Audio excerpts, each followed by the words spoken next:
The TRP National Motocross Action is proudly brought to you by Out of Africa Group, Create, Construct, Growth, and all our associate sponsors. Welcome to round 5 action. Now we head down to Pietermaritzburg and into Thunder Valley. An incredibly prepared circuit that is about to be ripped up by all of our national championship contenders. Big crowd coming out here as always, and looking forward to seeing it not only here on Ignition but also live on the day. The circuit certainly is one of the favourites amongst all of the riders, and a couple of local boys and girls might be looking to shine here today. Let's see what's going to happen as we start getting into the thick of it. As always, a little riders briefing get together just to see who's here and who's not. A couple of riders are missing, a couple of riders just taking it easy on the day too. But look at that, that is perfection. Ready to go now for the first heats of racing. We start things out with the 50cc's. As they come up to the line, Ethan Williamson is the man they're all trying to catch. He's decided to go up on the high line to try and get the round outside corner 1, Bridgestone corner of course, and that'll be where he looks to take the lead of this race, if he can.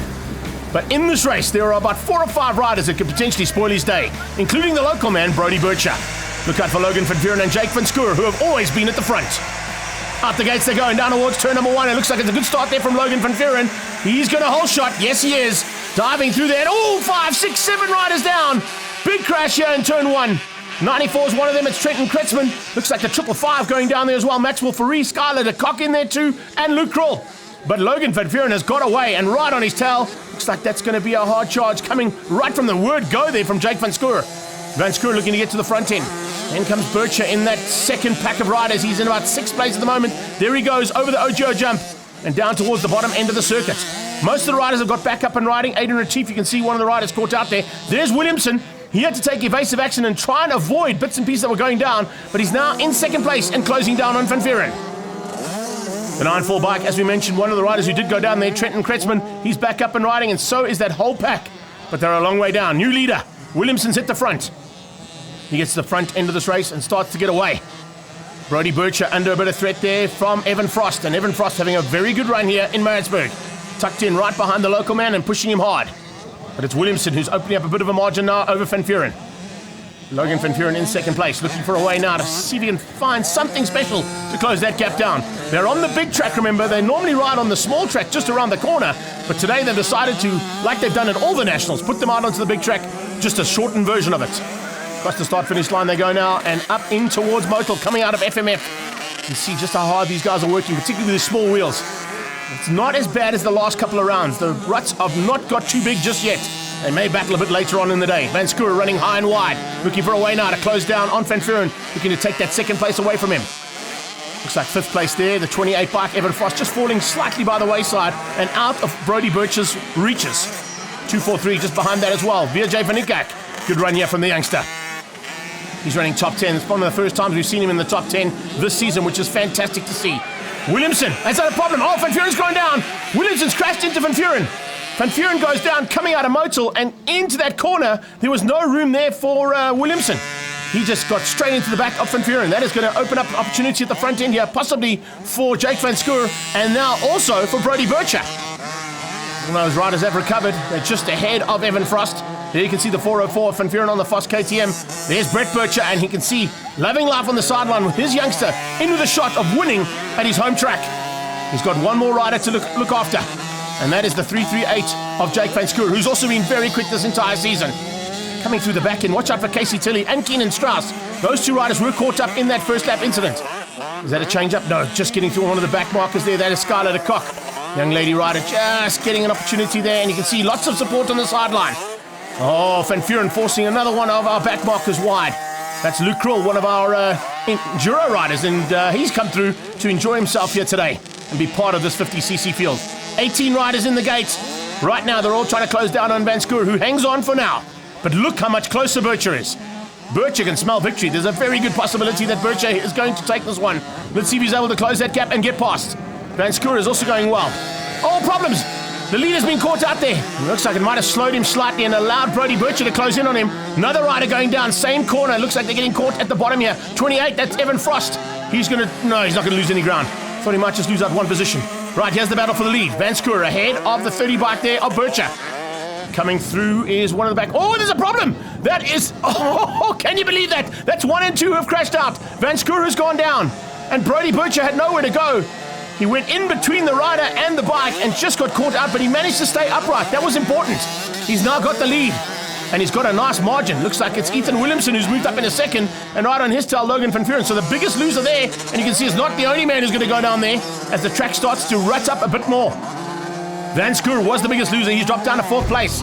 It looks like Bircher's going to hang on for this one. This is going to be incredible. He's 7 years of age, and he's coming to take the checkered flag at a national championship ride for the first time, but he's closed in very, very tightly there by the championship leader.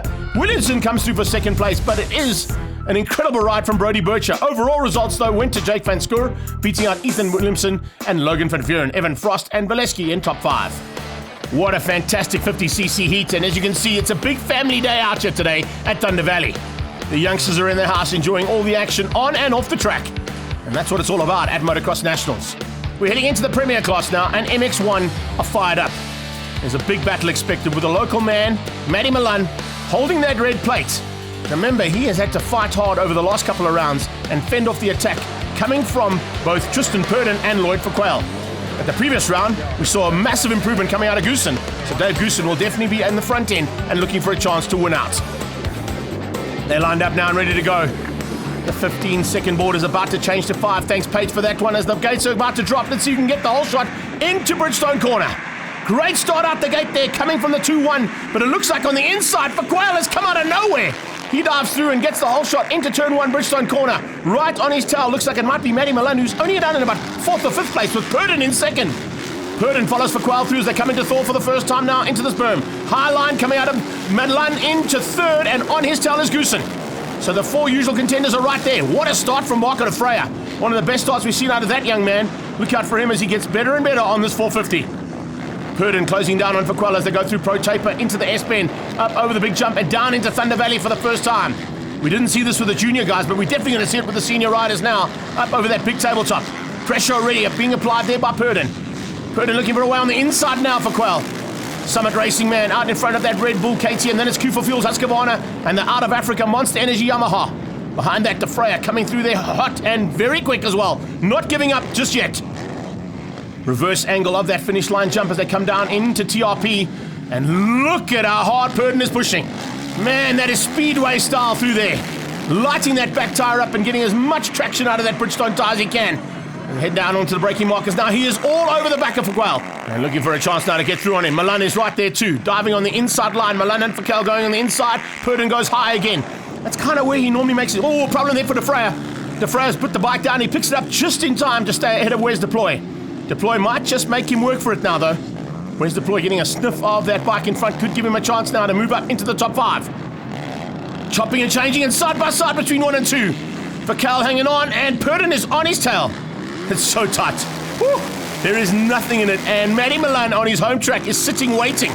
Maybe just biding his time. Remember, it's 25 minutes plus 1 lap, so it's a lot of riding to do here, and you can see it's starting to get dusty. There's another look at de Freya getting a bit sideways, and because of all that dust, now the hard pack is starting to become a little bit slippery.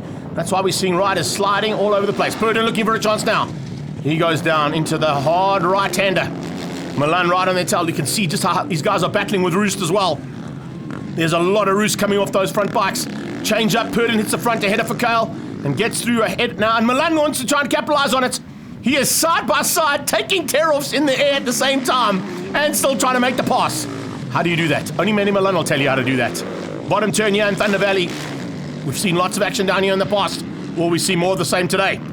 Inside lines. In fact, a different line coming out of Milan there. He went in between the 2 lines that are formed down there at 100%. They come up over that big fly jump now, and you can see it is all about the battle at the front, and all of a sudden, they're starting to close in here. A little bit further back, though, check out this action. Great to see Brett Swanepoel back up on a bike, fighting with Cam Woodendahl and Dylan Mostert. 3-way battle for 7th, 8th, and 9th place on track. Change up for 2nd. There we go. Milan has gone on the inside. He's going to block past Verquail. I thought so. Gets through nicely and moves to 2nd place, heading into FMF. Past the Prepsol VIP area, down towards Motel and onto the brakes now. It's Purdon getting away over Ogio. And he's pulled a small margin now over Milan and Verquail, who seem to be holding each other up ever so slightly. 4th place still in the hands of David Goosen. Goosen just seems to be battling on the hard pack here ever so slightly. He hasn't quite got his bike dialed in like these front 3. But I'm sure they're going to be working hard in between the two heats to get him up there. So Purdon now starting to open up a bit of a margin, and Milan is going with him. He realizes that Tristan Purdon's getting away, and he definitely doesn't want to give Purdon a chance here to win, particularly at his home track. He's also concentrating on the fact that it's now consolidation time. We've only got these 2 races and 2 more rounds to play with, so he cannot afford to make any mistakes either, otherwise their championship lead could come down dramatically. De Freya still hanging on to 5. Fantastic ride from Mocco, one of the best we've seen all season. He hasn't quite got the pace of Goosen, but he's not too far off the back end of Goosen, and have a look at that jump that Goosen just went up on. It's starting to get a bit hard pack and a bit icy out there as well. 121 is Mostert on the Honda. Then it's Cam Woodendahl doing a super job there on his Husqvarna. Definitely loving life in the Premier class. Just behind him, we haven't seen him yet, but there's also the Kawasaki of Kevin Moran as well. But down into the final stages now, and it is going to be Purdon to hang on. This means it's going to be 3 out of 3 for Purdon. Remember, he took a double at the previous round. That's the 3rd one in a row there for him, and he wins out over the local man, Matty Milan. Milan comes through for 2nd on the Q4 Fuels Husqvarna ahead of Lloyd Verkale on the Summit Racing Yamaha. Goosen out of Africa Yamaha in 4. De Freya with a Vic Legacy Auto KTM in 5. Celebrations now on the podium, and the top of the step, of course, is going to be that man, Tristan Purdon. Join us off the break for some more action from Maritzburg.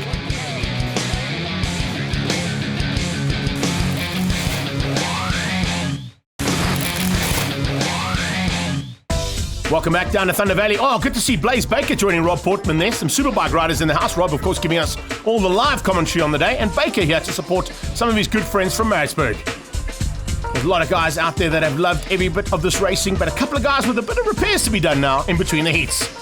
Slade Smith will be looking forward to some action later on. Trevor Thixton, I think, is thinking about what's going to happen in Maritzburg, and Wyatt Avis has done such a good job here to prep the circuit.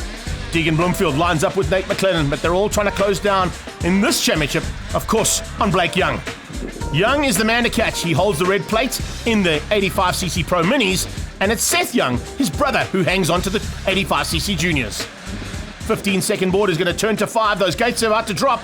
Let's see who's going to get down into turn 1, Bridgestone corner, in the 85cc Pro Minis, and out the gate, a problem.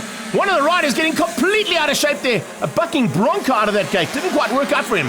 Into Bridgestone corner though, and it's a good start there from Emmanuel Bucco in the 85cc junior category. He's up in about 5th place if I'm not mistaken. What a start though at the front end here from the 288 of Bryce Peterson. He's tucked in right behind Young, and we didn't expect that, because on his tail there's Leonard Detroy. In fact, Detroy down in 5th place in the clutches there of both Bucco and Deegan Bloomfield. Good start there from the 2 junior riders as they come up the back straight now into Twin Air. From Twin Air, they head into the S-bend at Pro Taper, and they're all starting to sort things out. Detroit now trying to find a way through. You can see he's just battling to hit the right lines. He wasn't on the right line there and had to come in just behind Luca Maynard. So Maynard now just keeps out Detroit. Detroit's the man who wants to take this championship away from Young. He's got to do it all right today if that's the case. Blake Young is doing it to perfection so far and hanging on to the front end and starting to get away. Bryce Peterson doesn't seem to have an answer. Has he moved up? He's still in 2nd place, and there's no one even close to him just yet. As you see Grundy up there, another local man, doing a great job. Picking up on some of the back markers here, and in the back markers, remember, we'll see the leaders of the 85cc juniors. And at this point in time, it is Emmanuel Bucco. Bucco leading out there and pushing hard to stay ahead of Timo Topfer. Bloomfield up there as well, and Seth Young. So that is the gap that 1st and 2nd have at this stage, and it's only on the 1st lap. Grundy just ahead of Detroit. Leonard Detroit slowly but surely closing in. It's a big pity his brother's not here. Barn having a big crash previous weekend and breaking his arm, but we wish him all the very best for a speedy recovery. Here comes Detroit now, looking for a way now onto the local man there, and Luke Grundy will keep him very honest. He's not going to give him any room to play. There goes Bucco. What a ride from this young man. 7th place overall on track, and he's about 3 or 4 bikes ahead of any of the other contenders, including that man there, Seth Young, on 250, our championship leader in the junior category. Tyler Tarantino having a much better run this time out, but still battling a little bit there on that big bike. He's getting used to it and getting quicker and quicker every time he climbs on board. Down into Pro Taper though, and a change up. Into 3rd place, Detroit moves up ahead of Grundy, and he's now got Bryce Peterson in his sights. These 2 local boys now showing Detroit the way around their home track. And what a ride here from Bucco. Remember, when they get to the African Nations Championship a little bit later on this month, there is no differentiation in the 85cc class. It's all one class. So Bucco doing a great job to be at the front end and in the top 10. Grundy's lost a little bit of ground now, and he can't quite stay with the pace there of Detroit. Deegan Bloomfield sitting in 2nd place at this stage in the 85cc juniors on the Ridgeway Race Bar bike. And he's just up ahead there of Nate McClellan, who's battling a little bit today. Remember, he's still got a big injury from the Junior World Championships.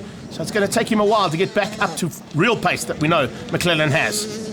The pace that man has right there. Blake Young pulling away at the front end and leading it out at this point ahead of Detoy and Peterson, who've just changed up. I was about to say, Detoy looked dangerous going down into the right-hander, into TRP, and he found a way past to get through on Peterson. Bryce Peterson down to third place. There's McClellan. And as I said, he's just taking a bit of strain there. Not quite on the same kind of pace that we normally see Nate in. And in fact, look at that. He's being lapped by the front runners already. You can see just how hard it is to ride out on a hard-packed track like this. That's starting to rut up a bit. And it's now starting to affect the abilities there of McClellan. Tarantino coming through nicely. Nice fight here just in the background as well. 222 is Cade van der Venter. He's not in the 85cc juniors, but he's fighting hard there with Tegan Bloomfield for track position. Problems there for Wes McGavin. Problems for the leader. Yeah, Young has lost out to Detoy going down into Thunder Valley. Detoy has got to the front end and just gone through and past Blake like there was no worries at all there. Absolutely brilliantly done. I'm not quite sure Blake Young's had a problem somewhere, but he's certainly a little bit more dainty through these corners than what we saw earlier on. Let's see if he's able to keep it at the front end and maybe hang on for a second place. Oh, rider down. The 20 bike, that's Hayden Tully. He's just made a small mistake ahead of our leader in the 85cc juniors there, Emmanuel Bucko. McGavin now getting back up to pace now that he's sorted himself out. He goes around the outside, and that's around the outside of McClellan who's gone down. So Nate is having a real nightmare of a day. Nate McClellan now down at the bottom of Thunder Valley. These guys coming through, and a change up yet again for the lead. So it's now Blake Young back ahead of the toys. This is not done yet. Checkered flag is about to come out here, and Young might hang on. He's going to. Blake Young getting back and beating out Leonard Detoy with Bryce Peterson getting a podium finish ahead of Luke Grundy. The two local boys doing an incredible job there in the Pro Minis, but the junior category goes to Emmanuel Bucko. Confirmation of the results there. Overall, that is, it's Leonard Detoy ahead of Bryce Peterson and Luke Grundy beating out Luca Maynard. In the juniors, Bucko beat out Seth Young, Timo Topfer, and Tegan Bloomfield.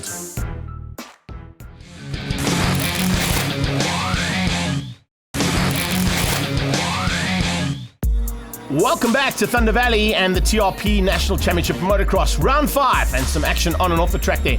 There's a future Superbike champion, possibly like Rodney Gray. Isn't he down here? Yes, there he is. He's got them on the hooks, I think.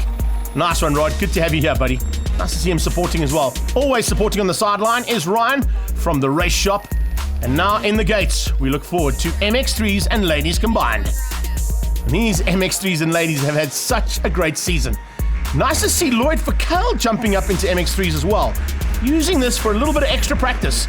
Maybe just getting to grips with where his future's going to lie. The 5-second board disappears and the gates drop. Is it going to be Bircher to take the whole shot at his home track? No, it's not. It's Hubbard.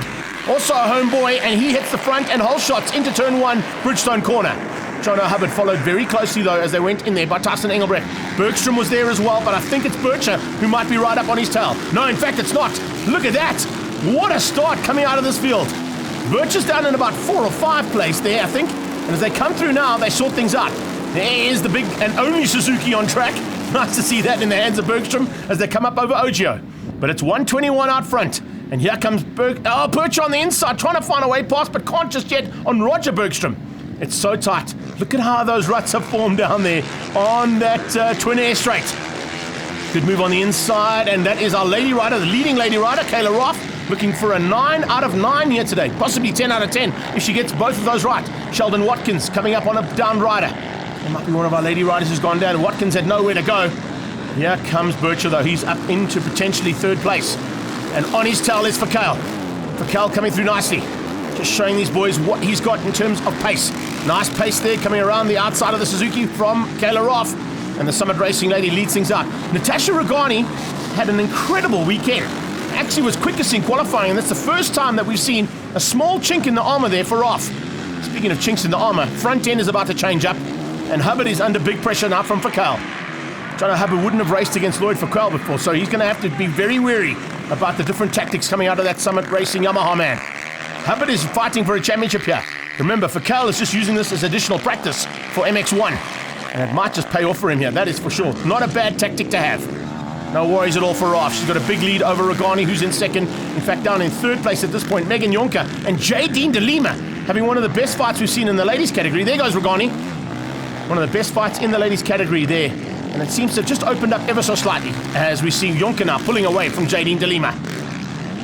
47 is Jenna Bowling. And she'll be looking forward to African nations coming up real soon too. But there's side-by-side action as Topless now starts to try and get in amongst them.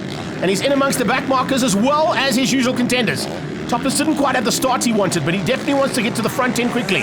And now in amongst the back markers, Topless has got to the front ahead of Bircher. Fakal has pulled off. He was just using this heat for a bit of additional practice, and he's now leaving it to the usual contenders. And Bircher wants this win. Can you imagine if Bircher takes the win? It'll be history in the making. It'll be the first time we've seen a son and father take national championship victories on the same day at the same race meeting.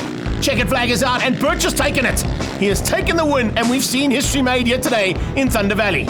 9 out of 9 for Kayla Roth. There is no one that seems to be able to match the pace of that young lady in the ladies category. In the 30-plus class, Tyson Engelbrecht took the overall results. 40-plus went to Ian Topless, and Rodney Udendal taking the 50-plus category here at Thunder Valley. Let's catch up with our heat winner, Brett Bircher, who made history today here in Maritzburg. Yeah, that first set of motos was just amazing. He's 7 years old, and he told me this morning he's going to win a race. I said to him, work gets a national. You know, your best you've done till now is 15th, and it just went his way. He had one of those races, he looked smooth, and I think I was more elated with his win than I was with my own. Awesome to see that in the ladies category. As I said, 9 out of 9 for Kayla Roth. Regani has definitely improved, and good to see Jadine DeLima stepping up in the overall results up to 3rd. She's been training hard. Let's find out how hard she's been training. I'm on a gym program now. I ride every Tuesday and Thursday, Saturday, and when I can, if I'm not playing sports. And everything paid off today? Yes. Moving straight into MX1's heat number 2 now. 15-second board is up and everybody ready to go. Has anybody got what it takes now to beat Tristan Purdon and stop him from going 4 out of 4? Down toward turn 1. Good start from Swanepoel. Not such a good start from coming out of Goosen. Look at how he got tucked in behind Fakal as they went into Bridgestone corner. It's De Freya who's got the whole shot. Marco De Freya. What a ride there from that young man. Let's have a look at it from the aerial material side of things. Going down here into Thor for the first time. De Freya is at the front end. Right on his tail, you can see they are pushing hard. But everybody's sitting there going, what is that? Where did Marco De Freya come from? Well, I can tell you something. He's been holding back here for a while, and now all of a sudden, he's found his way through. And he's hanging on to keep out the hard charge coming out of our championship contenders at the front end of this race. Led out by Milan. On his tail is Fakal, and right behind them comes Purdon, race 1 winner down in 4th. That's not where Tristan Purdon wants to be. I wonder how long Marco De Freya can fend off the attack that's coming from behind. I don't think it's going to be for much longer, because here comes Milan. Around his outside on that Q4 Fuels Husqvarna and moves up to the lead. De Freya down to 2nd, into the clutches of Fakal. Summit Racing Yamaha man, followed by the Red Bull KTM and then the Monster Energy out of Africa Yamaha. The rest of the pack, Dylan Mostert in there with Cam Woodendal, side by side with Brett Swanepoel. But look at this. This is where Milan needs to open up a bit of a margin and get ahead. Fakal has had 1 extra heat on track. Oh, and he's gone down! I was about to say that might have helped him out, but it didn't, because he's made a small mistake there into TRP. That is going to give a big advantage here to these two to get away. Marco De Freya looking behind him. He'll be seeing David Goosen, who's also looking to try and get up there ahead of the 42 bike. It's half the number on 21 there. And Lloyd Fakal now will be fired up after making a very, very arbitrary mistake. Not the kind of thing we see normally out of Fakal. Out front, though, there's a big move on from Matty Milan, trying to open up a decent margin that he can maybe control at the front and stay ahead of Purdon. De Freya still in 3rd, Goosen in 4, and Fakal in 5. They come up out of that little S-bend down in Pro Taper and then down the back end of Thunder Valley. Look at this as they come through there. There's a big move on here. De Freya might be caught in the air here by Goosen. 2 riders in there at the same time. It's always great to see 21 versus 42. Which one of that half is going to come out the best? Right now, it is De Freya. He's just fending off the attack. And this is a great ride coming out of Marco De Freya. One of the best we've ever seen out of him. Around the outside goes Goose. Right behind them comes Fakal. He tucks in, tries to cut back and get through there on De Freya. De Freya getting massive support from the sideline. But the biggest shouting, of course, is going to the front end because Matty Milan leads out at his home track. Goosen now has got through, so is Fakal on De Freya. De Freya down to 5th place. Oh, do you get any better than that? How much more sideways do you want to be, Tristan Purdon? Man, he was looking directly at the crowd up at the top end of Prepsol. He was 90 degrees over that jump. Now coming through and closing down on Milan. It seems to be working off and paying off nicely for him. Goosen fending off the attack there. Yamahas 1 and 2 fighting here for 3 and 4 on track. And the 2 Yamahas are going at it, and Fakal's got through. Where's Deploy? Just watching in the background. He actually just saw them go through there in the background. Deploy is ahead here of Mostert and of Swanepoel. So it's Matty Milan who's hanging on for now. Can he keep it all together for the next couple of minutes and ensure that he takes this victory?